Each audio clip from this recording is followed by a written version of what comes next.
അപ്പം ഇന്ന് നമ്മളൊരു പടത്തിന് വേണ്ട വ്യസന സമേതം ബന്ധുമിത്രാദികൾ. അപ്പോൾ ഇവിടെ ഇന്ന് റിലീസാണ്. ഇന്നലെ റിലീസായിരുന്നു. അപ്പോൾ ഇന്നലെ പോകാൻ പറ്റിയില്ല, ഇന്നലെ ഷിഫ്റ്റ് ഉണ്ടായിരുന്നു. അപ്പോൾ ഇന്നാണ് നമ്മളിവിടെ പടത്തിന് പോണത്. അപ്പോൾ പോകുന്ന വഴിക്കാണ്. അപ്പോൾ നമ്മൾ പഴയൊരു ആദ്യത്തെ പടം ഏതാണെന്ന് പറയാം. ഞാൻ 1-ലോ 2-ലൊക്കെ പഠിക്കുന്ന സമയത്താണ് നമ്മുടെ അടുത്ത് ജവഹർ തിയേറ്റർ ഉണ്ട്. അപ്പോൾ അവിടെയാണ് ആദ്യമായിട്ട് സിനിമ കാണാൻ പോകണം കേട്ടോ. അവിടെ 2 രൂപ എന്തായിരുന്നു ആ ഒരു സമയത്ത് സിനിമ കാണുന്നതിന്. 2ാം ക്ലാസ്സിലൊക്കെയാണ് എന്നാണ് ഒരു ഓർമ്മ. ആ ഒരു സമയത്ത് ഒരു ഇടിഞ്ഞു പൊളിഞ്ഞ ഒരു പഴയ ടൈപ്പ് തിയേറ്ററാണ് അത്. അപ്പോൾ ഞങ്ങളുടെ അവിടുന്ന് LP-ന്ന് പിള്ളേരെല്ലാവരും, മിക്ക പിള്ളേരുണ്ടെന്ന് തോന്നണം, 2 രൂപ കൊടുത്ത് സിനിമ കാണാൻ വേണ്ടി നമ്മുടെ അടുത്ത് തന്നെയാണ് തിയേറ്റർ. സ്കൂളിനോട് ചേർന്ന് തന്നെയാണ്. അപ്പോൾ നമുക്ക് നടന്നു പോകാനുള്ള ദൂരമുള്ളൂ. അപ്പോൾ എല്ലാവരും വരിയായിട്ട് ഇങ്ങനെ സ്കൂളിൽ നിന്ന് തിയേറ്ററിലേക്ക് പോകണം. തിയേറ്ററിലെത്തി ഓരോരുത്തർ ഓരോ സീറ്റ് ഇങ്ങനെ പിടിച്ചുകൊണ്ടിരിക്കുകയാണ്. അപ്പോൾ മുകളിൽ ഫാനൊക്കെ ഉണ്ട് തിയേറ്ററിൽ. മുകളിൽ ഫാൻ അത്യാവശ്യം കുഴപ്പമില്ലാത്ത ടൈപ്പ് തിയേറ്ററാണ്. നമ്മളവിടെ ഉള്ളതിൽ ആകെ പാടുള്ള തിയേറ്റർ അതാണ്. കാലടിയിലുണ്ടായിരുന്ന ജവഹർ തിയേറ്റർ. അപ്പോൾ നമ്മൾ ഒരു ഇംഗ്ലീഷ് ടൈപ്പ് ഒരു പടമുണ്ടോ, പിള്ളേരുടെയൊക്കെ കാണാൻ പറ്റുന്ന ടൈപ്പ് ഒരു പടമാണ്. അപ്പോൾ അതിന് പേര് ഞാൻ ഓർക്കണില്ല. മാന്ത്രിക കോട്ട് ആ ഒരു ടൈപ്പാണ് പടം. അതായത് ഒരു കോട്ട് കിട്ടും, ഒരു കുഞ്ഞ് കൊച്ചാണ്.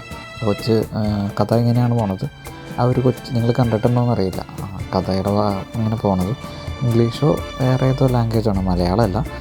ആ ഒരു കൊച്ച് ദാരിദ്ര്യത്തിൽ പോണ ഒരു വീട്. ആ ഒരു വീട്ടിൽ അവൻ്റെ അമ്മ എന്തോ കടയിൽ പോകാൻ വേണ്ടി സാധനം വാങ്ങാൻ വേണ്ടി പൈസ കൊടുക്കും. അപ്പോൾ അവൻ്റെ കയ്യിൽ നിന്ന് ആ ഒരു പൈസ നഷ്ടപ്പെട്ടു പോകും. അതെന്തോ ഓടയിലെന്തോ പോണ ഒരു സെറ്റപ്പാണ്, അങ്ങനെയാണ് ഞാൻ ഓർക്കണത്. അപ്പോൾ അതിന് മുമ്പ് ഇങ്ങനെ അവൻ പൈസ കൊണ്ടുപോയി കളഞ്ഞിട്ട് വീട്ടിൽ നിന്ന് നല്ല തല്ലും ഒഴുക്കൊക്കെ കിട്ടിയിട്ടുണ്ട്. ഇതുപോലെ ഒരു ദിവസം ഇവന് പൈസ കൊടുത്തു വിടാണ് ഫുഡ് വാങ്ങാൻ വേണ്ടി. ഫുഡോ എന്തോ കടയിൽ നിന്ന് വാങ്ങാൻ വേണ്ടി. അങ്ങനെ ആ പൈസ അവൻ്റെ കയ്യിൽ നിന്ന് നഷ്ടപ്പെടാണ്. എന്തോ ഓടയിൽ പോകണതോ അതോ എന്തോ നഷ്ടപ്പെട്ടു പോവാണ് പുള്ളിയുടെ കയ്യിൽ നിന്ന്. അങ്ങനെ പുള്ളി വിഷമിച്ച് വീട്ടിൽ പോകാണ്ട് ഇങ്ങനെ ഒരു സൈഡിൽ ഒരു ആര് കാണാത്ത ഒരു റെയിൽവേ സ്റ്റേഷനിൽ അടച്ചിട്ടാണ് റെയിൽവേ സ്റ്റേഷനോ അങ്ങനെ എന്തോ ഒരു സ്ഥലത്ത് ബോഗി എന്തോ ഒരു സൈഡിൽ ഇങ്ങനെ ഇരിക്കുകയാണ്. അപ്പോൾ ഒരു വല്യമ്മ വന്നിട്ട് പുള്ളി ഇങ്ങനെ ഇരുന്ന് ഉറങ്ങാണ്. അപ്പോൾ ഒരു വല്യമ്മ വന്നിട്ട് അവൻ ഇരിക്കുന്നുണ്ട്, ഒരു കോട്ട് എടുത്തിട്ട് അവന് ഇട്ട് കൊടുക്കും. അവൻ ഉറക്കമൊക്കെ കഴിഞ്ഞ് എനിക്ക് നോക്കി കഴിഞ്ഞാൽ അവൻ്റെ മേത്ത് ഇങ്ങനെ ഒരു കോട്ട് എടുക്കണം. എന്നിട്ട് അവൻ നോക്കി കഴിഞ്ഞപ്പോൾ പോക്കറ്റിൽ വെറുതെ കൈയിട്ട് നോക്കി. അപ്പോൾ ഇങ്ങനെ 1 രൂപ കിട്ടി. അങ്ങനെ അവൻ്റെ എന്തൊട്ടാണ് കാര്യം അവന് മനസ്സിലാവുള്ളൂ. അങ്ങനെ അവൻ പിന്നെ പോക്കറ്റിൽ കൈയിട്ട് 1 രൂപ കിട്ടി. അങ്ങനെ ഓരോ പ്രാവശ്യം ഇങ്ങനെ എടുക്കുമ്പോൾ ഇങ്ങനെ ഓരോ രൂപ വെച്ച് ഇങ്ങനെ കിട്ടിക്കൊണ്ടിരിക്കും. അങ്ങനെ അവൻ ആ ഒരു ട്രെയിനിൻ്റെ ബോഗിയിൽ അവനിങ്ങനെ 1 രൂപ വെച്ച് ഇങ്ങനെ കൂട്ടി ഓരോ എടുക്കലിനും ഓരോന്ന് കിട്ടുള്ളൂ. അങ്ങനെ അവൻ്റെ കൂട്ടുകാരനെ ആരോ ഇത് കാണും. എന്നിട്ട് അവൻ്റെ കോട്ട് തട്ടിപ്പറിച്ച് എടുക്കാൻ ശ്രമിക്കും. എന്നിട്ട് ഇവനെ ഇങ്ങനെ കുറേ പൈസ അങ്ങനെ ചാക്ക് പോലെ ഇങ്ങനെ സൂക്ഷിച്ച് വെച്ചിട്ടുണ്ട്. അങ്ങനെ എടുത്ത് ഓരോ തവണയും ഓരോ രൂപ വെച്ചുകൊണ്ട് കിട്ടുള്ളൂ. അങ്ങനെ ഓരോ തവണ ഇങ്ങനെ എടുത്തുകൊണ്ടിരിക്കാം. അങ്ങനെ ബോഗിയിൽ സൂക്ഷിച്ച് വെച്ചിട്ടുണ്ട്, പഴയൊരു ബോഗിയിൽ. ഇങ്ങനെ പൈസ കുറയും.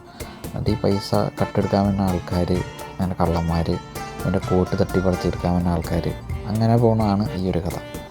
അപ്പോൾ നമ്മുടെ ആദ്യത്തെ കഥ ഇതായിരുന്നു. ആദ്യമായിട്ട് കണ്ട ഒരു പടം തിയേറ്ററിൽ പോയിട്ട്.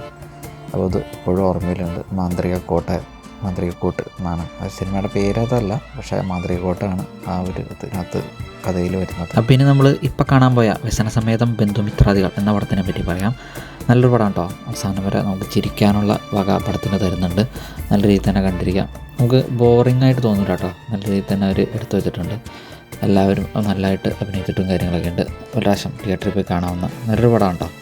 അപ്പോൾ ഫ്രീ ആയിട്ടിരിക്കുന്നവർ തിയേറ്ററിൽ പോയി കാണാം വ്യസന സമേതം ബന്ധുമിത്രാദികൾ. അപ്പോൾ ഇതുപോലത്തെ കൂടുതൽ വീഡിയോസ് കാണാനായിട്ട് നമ്മുടെ ചാനൽ സബ്സ്ക്രൈബ് ചെയ്യുക. വീഡിയോ ഇഷ്ടപ്പെടുകയാണെങ്കിൽ ഒന്ന് ലൈക്ക് ചെയ്യുക. അടുത്ത വീഡിയോ കാണാം. ബൈ.